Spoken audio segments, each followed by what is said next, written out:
Good morning friends. அதாவது இந்த ஆடியோவில் நம்ம பேச போகிறது என்னென்னா, யூடியூப்பை பார்த்தெல்லாம் நீங்கள் ட்ரேடிங்க்கு பண்ண வரவே வராதீங்க. அதே மாதிரி அதிகப்படியான பேராசை இருந்தால் ட்ரேடிங் பண்ண வராதீங்க. இது ரெண்டுமே நாலேஜபிள் இல்லாமல் நீங்கள் ட்ரேடிங்குள்ளே வந்தீங்கன்னா, நிஜமாலுமே சொல்கிறேன், உங்களுடைய டோட்டலாக பணம் முழுசாக வாஷ் அவுட் ஆகிறதுக்கு தான் வாய்ப்பு இருக்குது. ஸோ அது மாதிரியான டாபிக் தான் இந்த ஆடியோவில் பேச போகிறது. நம்ம யூடியூப்பில் என்ன பார்க்குறோம்? இப்போ நானே ஒரு யூடியூப் சேனல் வச்சுருக்கேன். இதில் நான் என்ன சொல்லிக்கிட்டு இருக்கேன்? டெய்லியும் நான் ப்ராஃபிட் பண்ணுறத நான் சொல்லிக்கிட்டு இருக்கேன். லாஸ் பண்ணுறதையும் சொல்லுவேன். ஆனால் நான் ப்ராஃபிட் பண்ணுறத நான் சொல்லிக்கிட்டு இருக்கேன். ஆனால் நான் என்னுடைய நிஜமாலுமே நான் பேராசைலாம் படுறதில்ல. மினிமம் என்னோடய ப்ராஃபிட் 2500 3000 இல்லை லாஸும் அதே மாதிரி தான் இருக்கும். ஆனால் பல பேர் யூடியூப்பில், இன்ஸ்டாகிராமில், அப்புறம் அந்த ஃபேஸ்புக்கில் இதில் எல்லாத்துலேயுமே தினமும் 10,000 சம்பாதிக்கிறதா சொல்கிறாங்க. ஒருத்தர் ₹1,00,000 சம்பாதிக்கிறதா சொல்கிறாங்க. சில பேர் காரில் ஷோ பண்ணி இந்த காரே நான் ட்ரேடிங்கில் தான் சம்பாதிச்சேன் அப்படின்ற மாதிரி சொல்கிறாங்க.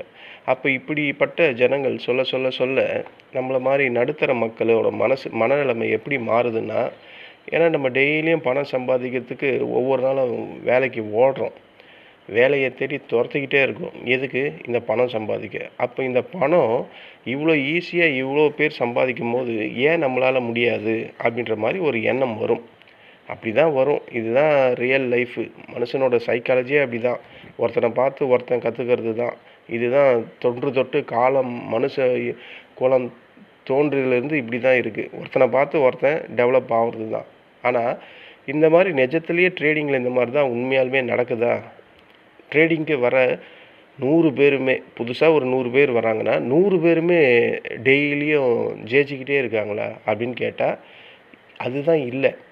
அப்போது நம்ம பார்க்குற யூடியூப்பில் கேட்குறது, இன்ஸ்டாகிராமில் சொல்கிறது, ஃபேஸ்புக்கில் வர்றது எல்லாமே கற்பனையோட உச்சத்திலிருந்து வரக்கூடிய வார்த்தைகளாக தான் இருக்குது.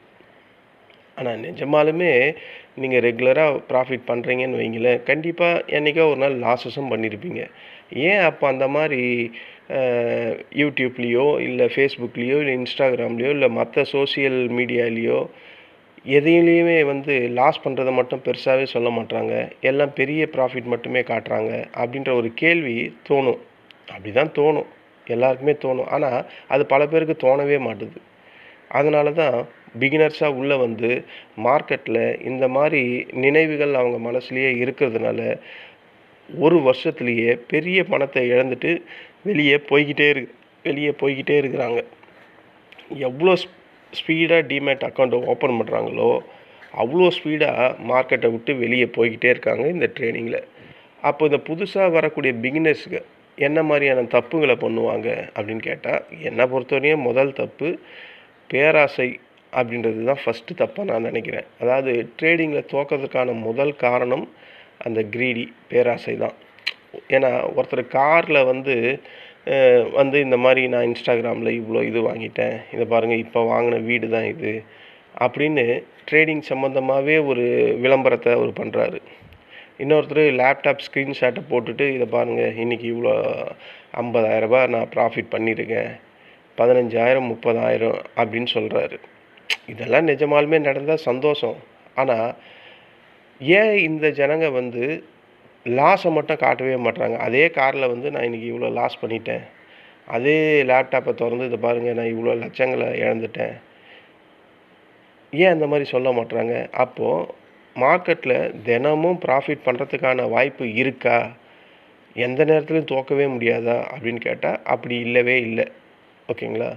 எப்பேற்பட்ட ஜாம்பவானாக இருந்தாலும் மார்க்கெட்டில் 365 நாள் ஒரு வருஷம்னா அதில் ட்ரேடிங்கை ஒரு 2 நாள் லீவுன்னு வச்சுங்க, மீதி இருக்கிற எல்லா நாள்லையும் என்றைக்கோ ஒரு நாள் தோற்று தான் ஆகணும்.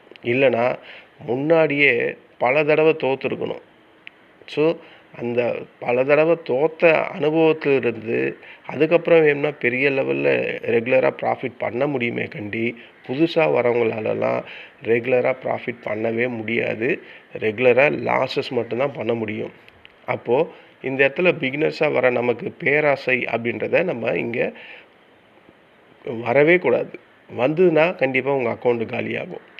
அப்போ இந்த மாதிரி விளம்பரம் வர்றதை பார்த்தா நம்மளை மாதிரி சாமானிய ஜனங்களுக்கு, மிடில் கிளாஸ்னாவே என்ன, பணத்தை தேடி நம்ம துரத்திக்கிட்டே இருக்கோம். ஏன்னா வாழ்க்கையை வாழணும்.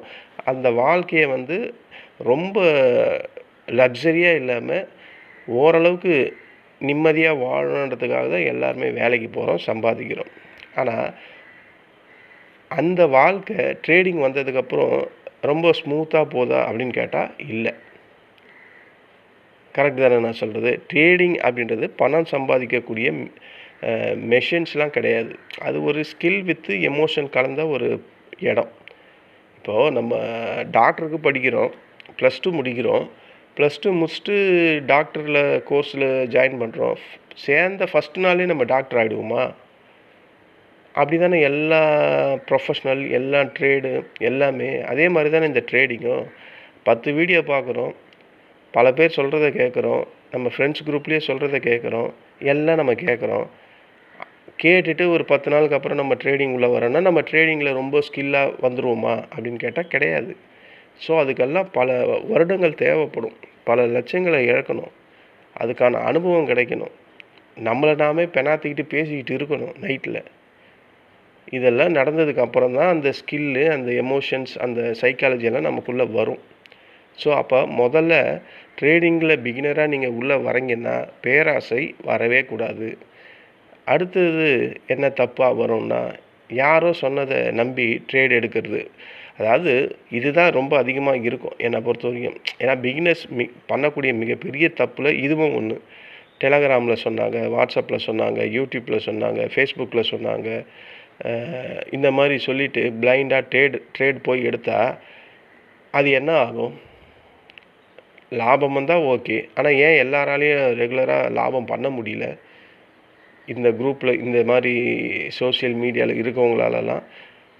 அப்போ நான் இங்கே ஒரு கேள்வி கேட்குறேன். உங்கள் பணத்தை நீங்கள் ரிஸ்கில் வைக்கிறீங்க, ஆனால் அந்த ட்ரேட் ஏன் எடுத்தேன்னு கேட்டால் உங்களால் பதில் சொல்ல முடியுமா?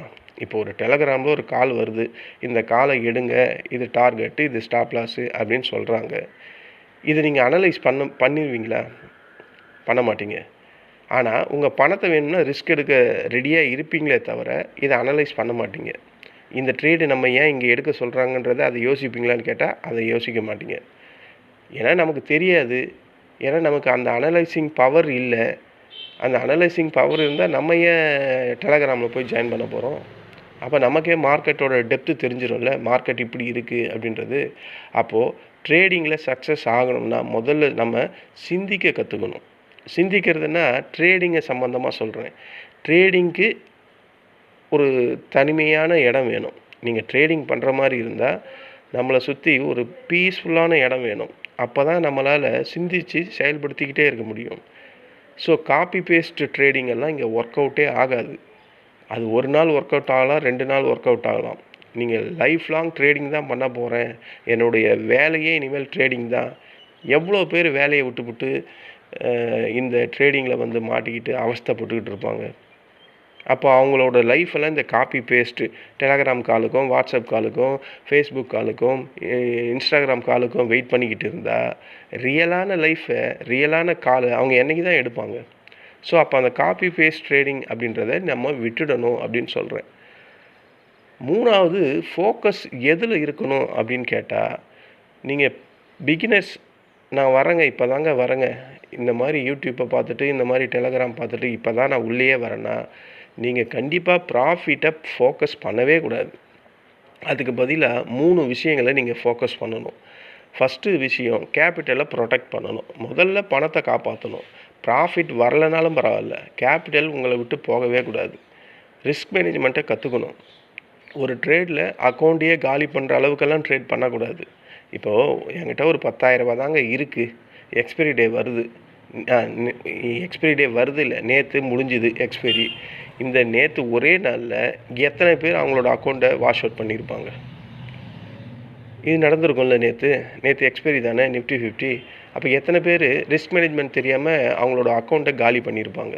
இதை நம்ம இங்கே புரிஞ்சுக்கணும். அதாவது ஒரு ட்ரேடில் அதிகபட்சமாக 1% இல்லை 2% அவ்வளோதான் ரிஸ்க் எடுக்கணுமே கண்டி, அதுக்காக டோட்டல் அமௌண்ட்டையும் போட்டு ரிஸ்க் எடுக்கிறது புத்திசாலித்தனமா இருக்காது. ஓகேங்களா? 3வது லேர்னிங். சார்ட்டை எப்படி பார்க்கணும்? ட்ரேட்னா என்ன? சப்போர்ட் ரெசிஸ்டன்ட்னா என்ன? இந்த ஓஐ அப்படின்னு ஓப்பன் இன்ட்ரெஸ்ட்னு ஒன்று இருக்குது. எதுக்கு இருக்குது? இந்த ஆப்ஷன் செயின் ஏன் இப்படி இத்தனை காலங்களாக இருக்குது? அப்படின்றதெல்லாம் நம்ம கற்றுக்கணும். ஸோ அப்போது புதுசாக நீங்கள் வர மாதிரி இருந்தால் ஃபஸ்ட்டு கேபிட்டலை ப்ரொடெக்ட் பண்ணணும், ரிஸ்க் மேனேஜ்மெண்ட்டை கற்றுக்கணும், லேர்னிங் பண்ணணும். 4வது ட்ரேடிங்கை ஒரு பிஸ்னஸ் மாதிரி தான் நம்ம பார்க்கணும். ஒரு கடை ஆரம்பித்த உடனே ப்ராஃபிட் வருமா கேட்டால் வராது. முதல்ல அனுபவத்தை வர வச்சுக்கணும். அதுக்கப்புறம் தான் வாடிக்கையாளர்கள்லாம் கடையை தேடி வர ஆரம்பிப்பாங்க. அதுக்கப்புறம் தான் ப்ராஃபிட் அப்படின்றத நம்ம ஃபோக்கஸ் பண்ணணும். ட்ரேடிங்லேயும் அதே மாதிரி தான். ஒரு அக்கௌண்ட்டை ஓப்பன் பண்ணிவிட்டு நாளைக்கே ஃபுல் டைம் ட்ரேடர் ஆகணும்னு நினச்சா ஆக முடியாது. அவசரப்பட்டவங்க எல்லாம் மார்க்கெட்டை விட்டு வெளியே துரத்தப்பட்டுட்டு இருக்காங்க மார்க்கெட்டில். ஸோ அவசரப்பட்டவன் தான் மார்க்கெட்டில் அதிகமாக பணத்தையும் இழந்துக்கிட்டு இருக்கான். ஸோ நீங்கள் அவசரப்படாமல் நிதானமாக செயல்படுத்துங்க. நம்ம கண்ணு முன்னாடியே தாங்க எல்லாமே நடக்குது. ஓகேங்களா? இப்போது இதுக்கு உதாரணம் எப்படி சொல்லணும்னா, நம்ம படிக்கிறோம். இப்போ ஒரு டீச்சர்ஸ்க்கு பிஎட், எம்எட்ன்னு படிக்கிறோம். நம்ம படிக்க வரும்போது நமக்கு டீச்சர்ஸ்க்கான அனுபவம் கிடைச்சிடுது. ஏன் கவர்மெண்ட்டில் ஒரு எக்ஸாம்னு வைக்கிறான், அதில் பாஸ் பண்ணணும்னு வைக்கிறான். ஸோ ஏதோ ஒரு ரெஸ்ட்ரிக்ஷன், ஏதோ ஒரு இதுவுக்காக தான் அதை வைக்கிறான். அது மாதிரி தான் ஆரம்ப காலகட்டத்தில் ட்ரேடிங்கும் அனுபவம் இல்லாமல் நீங்கள் ட்ரேட் பண்ணால், அவசரமாக ட்ரேட் பண்ணால் அதிகப்படியான பணத்தை இழக்க தான் நேரும். ஓகேங்களா? அதே மாதிரி தான் இதையும் நம்ம இங்கே புரிஞ்சுக்கணும். ட்ரேடிங்கும் அவசரப்படாமல் நல்ல எக்ஸ்பீரியன்ஸை வளர்த்துக்கிட்டு அதுக்கப்புறம் ப்ராஃபிட்டை நோக்கி போனால் அது கரெக்டாக இருக்கும். புதுசாக இப்போ தான் நம்ம வரோம், அதுக்குள்ளவே ப்ராஃபிட்டை நோக்கி போனால் அனுபவமே இல்லாமல் இருந்தால் எப்படி ப்ராஃபிட் வரும்? லாஸ் தான் வரும். நீங்கள் நார்மலாக நல்ல அனுபவத்தோடு ட்ரேட் பண்ணாவே லாஸஸ் தான் வருது இங்கே பல பேருக்கு. அப்போது நம்ம கற்றுக்க வேண்டியது என்னென்ன அப்படின்றத பிகினர்ஸ் நீங்கள் புரிஞ்சுக்கணும். இந்த வீடியோவில் ஒரு விஷயம் மட்டும் ஞாபகத்தை நீங்கள் எப்போவுமே வச்சிங்க. பிகினர்ஸ் ட்ரேடிங்கில் தோற்றுக்கிட்டே இருக்க முக்கிய காரணம் மார்க்கெட்டெல்லாம் கிடையாது. நம்மளோட பேராசை, நம்மளோட அவசரம், மற்றவங்கள பிளைண்டாக நம்பி நம்ம ட்ரேட் பண்ணுறது, அவங்க சொன்னால் மட்டும் ட்ரேட் பண்ணுறது, அவங்க சொல்கிற காலை நம்ம அனலைஸ் பண்ணுறதே கிடையாது. ஏன் இந்த இடத்துல இவங்க சொல்கிறாங்க அப்படின்ற மாதிரியெல்லாம் நம்ம திங்க் பண்ணணும்.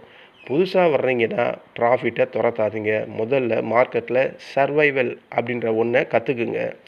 மார்க்கெட் இன்றைக்கும் இருக்கும், நாளைக்கும் இருக்கும், அடுத்த வருஷமும் இருக்கும், 10 வருஷம் கழிச்சும் மார்க்கெட் இருக்கும். ஆனால் உங்கள் கேபிட்டல் இருந்தால் மட்டும்தான், ஒரு ஆப்பர்ச்சுனிட்டி வந்தால் மட்டும்தான் உங்கள் கேபிட்டல் இருந்து அந்த ஆப்பர்ச்சுனிட்டியை நம்ம பயன்படுத்த முடியும். இருக்கிறத எல்லாத்தையும் தொலைச்சிட்டிங்கன்னா ஆப்பர்ச்சுனிட்டியும் இருக்காது, உங்கள் லைஃப்பும் இருக்காது. அதனால் எவ்வளவு சம்பாதிக்கணும் அப்படின்றது கேட்குறத விட எப்படி பணத்தை இழக்காமல் இருக்கலாம் அப்படின்ற மாதிரி கேளுங்க.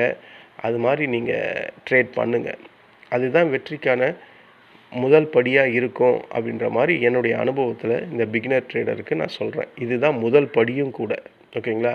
ட்ரேடிங்கில் ஜெயிக்கணும்னா ப்ராஃபிட்டை துரத்தாதீங்க, நாலேஜை துரத்துங்க, உங்கள் எமோஷனை கண்ட்ரோல் பண்ணுங்கள், சைக்காலஜியை ஃபாலோ பண்ணுங்கள். இதை ரெண்டுத்தையும் ஃபாலோ பண்ணால் ப்ராஃபிட் உங்களை தேடி தானாகவே வரும். நம்மளை தேடி ப்ராஃபிட் தானாகவே வரும் அப்படின்றதுக்கு பல பேர் இருக்காங்க. உதாரணமாக அவங்களுடைய ஆரம்பகால வரலாறை நீங்கள் திறந்து பார்த்தீங்கன்னா ஃபுல்லாக லாஸாக தான் இருக்கும். அதெல்லாம் அவங்க அனுபவத்தில் எடுத்துக்கிட்டு அதுக்கப்புறம் ப்ராஃபிட் பண்ணுறாங்கன்னா காரணம் என்ன? மார்க்கெட்டை அவங்க நல்லா புரிஞ்சுக்கிறாங்க, மார்க்கெட்டோட கண்டிஷனை தெரிஞ்சுக்கிறாங்க, மார்க்கெட்டில் பணம் எப்படா சம்பாதிக்க முடியும்னு புரிஞ்சுக்கிறாங்க. 1 ஹவர் வெயிட் பண்ணி ட்ரேட் பண்ணி 3000 நம்ம ப்ராஃபிட் பண்ணுறதுக்கு ஸ்கேல்பிங் முறையில் 2-3 நிமிஷத்துலேயே அந்த 3000 சம்பாதிக்கலாம் அப்படின்ற மாதிரி புது புது ஸ்கில்லை நோக்கி போய்கிட்டே இருக்காங்க. ஸோ அந்த மாதிரி நீங்கள் வரணும் அப்படின்னு நான் சொல்கிறேன். இந்த இந்த ஆடியோ உங்களுக்கு பிடிச்சிருந்தா என்னுடைய சேனலை சப்ஸ்கிரைப் பண்ணுங்கள். நன்றி, வணக்கம்.